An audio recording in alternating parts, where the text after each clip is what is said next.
Pour la partie application web, nous allons avoir besoin de parler du packaging et du déploiement de l'application. Alors le packaging et le déploiement, ça concerne en fait les différents livrables, en quelque sorte, de votre application. Alors typiquement, donc une application Java, et a fortiori pour le web et a fortiori pour la version entreprise, va se présenter sous trois formes. Un fichier jar pour Java Archive, un fichier WAR pour Web Archive, un fichier EAR pour Enterprise Archive, archive d'entreprise. Alors ces trois types de fichiers, on les retrouve à différents endroits, à différents moments, pour différentes applications. Le premier type de fichier, évidemment le plus simple et le plus classique, c'est le point jar, puisque le fichier jar, c'est tout simplement un zip d'un ensemble de fichiers .class, exécutables Java donc, que l'on peut utiliser. Donc ce fichier .jar, on peut l'utiliser tout simplement pour déployer une application quelconque. En quelque sorte, un fichier .jar fait office en Java de bibliothèque, de classe.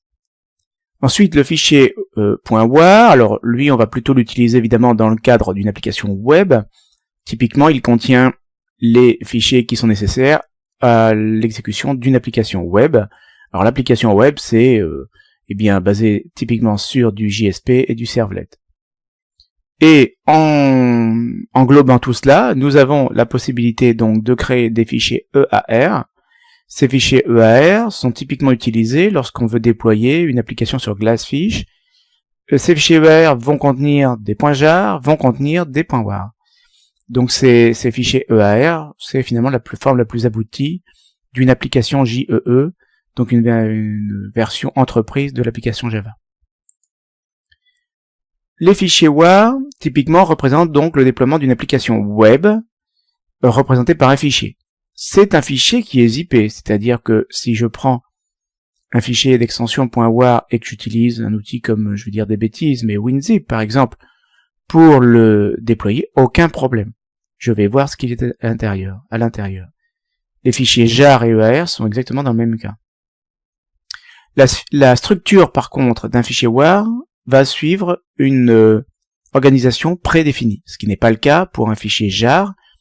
Un fichier jar, c'est simplement un ensemble de classes, donc de fichiers représentés par des fichiers .class, que l'on a placés dans des répertoires. Alors que le fichier WAR est censé représenter l'application web. Typiquement, une application web va se présenter comme ceci.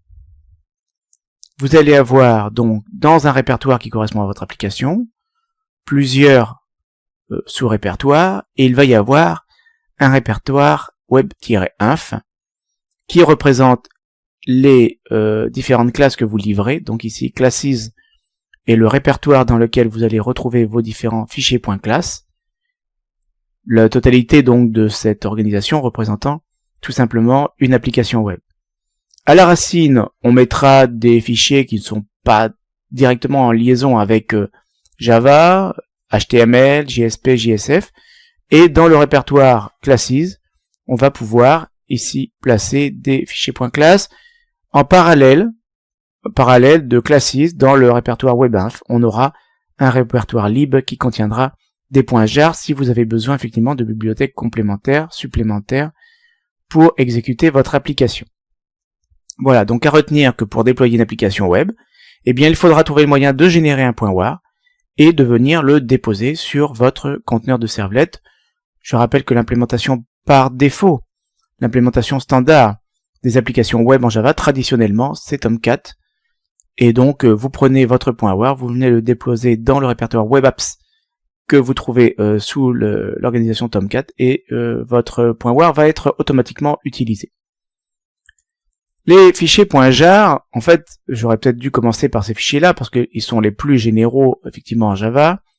Typiquement, c'est ce que vous allez stocker dans des fichiers d'extension .jar, c'est tout ce qu'on appellera la partie modèle, c'est-à-dire des éléments qui sont plutôt les objets entités, les objets de valeur que vous allez utiliser dans votre application.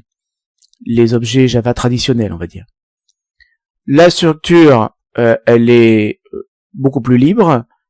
Elle est normalement vous devez avoir dans ce fichier .jar effectivement une partie qui est fixe, qui est prédéfinie, c'est donc ce qui se trouve dans le répertoire meta-inf. Typiquement, dans l'application que je m'apprête à développer, ce répertoire meta-inf va contenir des infos sur la persistance. C'est le fichier persistance.xml qui décrira toute cette configuration de persistance et de mapping objet relationnel automatique. Il faudra donc placer ce persistance.xml et ou les fichiers qui lui sont associés dans le répertoire meta-inf. Le fichier war va référencer bien sûr ces fichiers jar.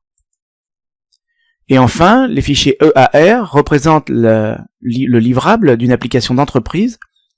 Typiquement que donc un fichier qui contient la totalité des éléments dont a besoin l'application pour